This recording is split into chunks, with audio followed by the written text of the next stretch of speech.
Welcome to M for محمدی channel.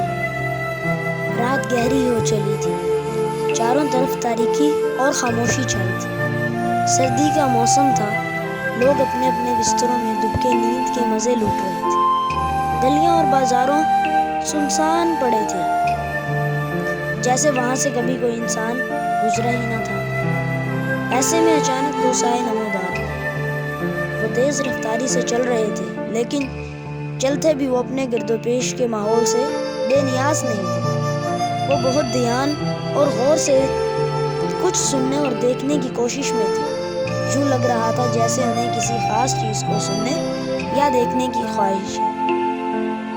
چلتے چلتے وہ دونوں اچانک رک گئے۔ انہیں آبادی سے کچھ دور آگ کی روشنی نظر آئی۔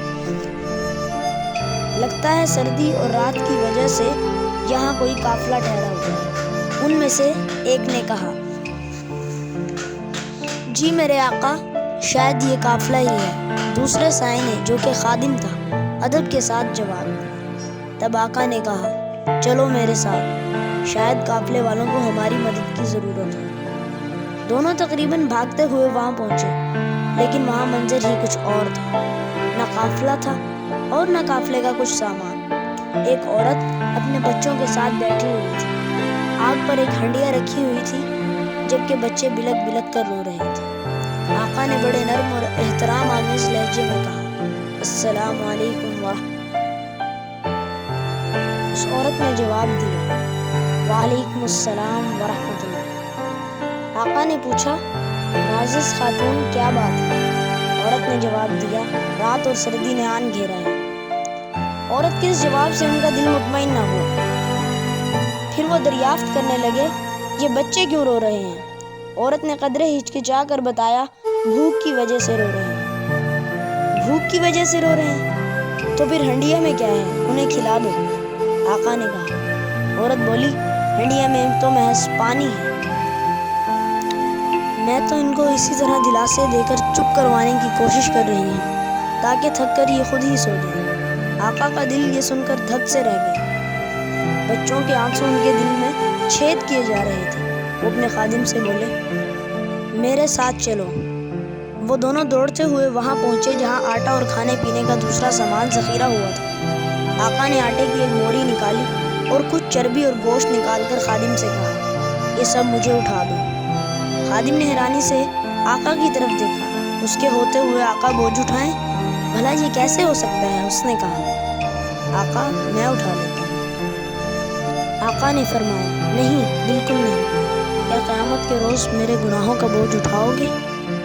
اتنا سنتے ہی خادم نے حکم کی تعمیل کی اور سامان آقا کے کندھوں پر رکھ دیا۔ اس کے بعد دونوں پھر تیز تیز قدموں سے چلنے لگے۔ جب وہ یہ سامان لیے اس عورت کے پاس پہنچے تو عورت شدید حیران ہوئی۔ اس کے تو وہم و گمان میں بھی نہیں تھا کہ رات کے اس پہر اتنی سردی میں کوئی ان کے کام آ سکتا ہے۔ آقا نے اپنے کندھوں سے سامان اتارا اور کہا، تم آٹا گوندھو، میں آگ کو دوبارہ جلانے کا انتظام کرتا ہوں۔ ان کی نظریں بجھی ہوئی آگ پر تھیں۔ ہنڈیا کے نیچے لکڑیاں رکھ کر وہ اپنے منہ سے پھونکے مارنے لگے۔ دھواں ان کی آنکھوں میں گھس رہا تھا، لیکن وہ آگ جلانے میں لگے رہے۔ غرض آقا کھانا تیار کرنے میں اس عورت کی پوری مدد کرنے لگے۔ کھانا پکنے کے بعد بچوں نے سیر ہو کر کھایا۔ کھانے کا باقی سامان ان کے پاس چھوڑ کر وہ دونوں اٹھ کھڑے ہوئے۔ تب اس عورت نے کہا، جزاک اللہ، امیر المؤمنین سے زیادہ تم امارت کے مستحق ہو۔ آقا نے کہا، جب تم امیر المؤمنین کے پاس آؤ گی تو میں انشاءاللہ وہاں ملوں گا۔ اتنا کہہ کر آقا اپنے خادم کے ساتھ وہیں کچھ دور بیٹھ گئے۔ خادم نے کہا، آقا یہ آپ کی شان نہیں، یعنی یوں زمین پر اس طرح بیٹھ کر ان کو دیکھنا مناسب نہیں۔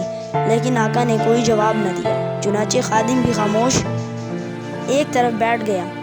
بچے کھانا کھانے کے بعد اب شرارتیں کر رہے تھے۔ یوں ہی ہنستے کھیلتے وہ نیند کی آغوش میں چلے گئے۔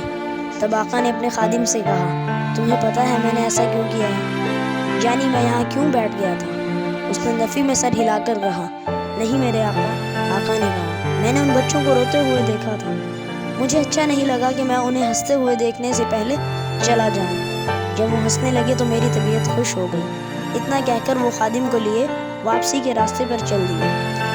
آپ اس واقعے سے یقیناً یہ اندازہ لگا چکے ہوں گے کہ یہ آقا اور خادم کون تھے۔ جی ہاں، یہ خلیفہ دوم سیدنا عمر فاروق رضی اللہ تعالیٰ عنہ اور ان کے خادم تھے، جو رات کو لوگوں کے حالات جاننے کے لیے گشت پر نکلتے تھے۔ ایک بار پھر سے M4 محمدی چینل پر خوش آمدید۔ تو آغاز کرتے ہیں سیرہ عمر فاروق رضی اللہ تعالیٰ عنہ کی سیریز کا۔ دیکھتے رہیے M4 محمدی چینل۔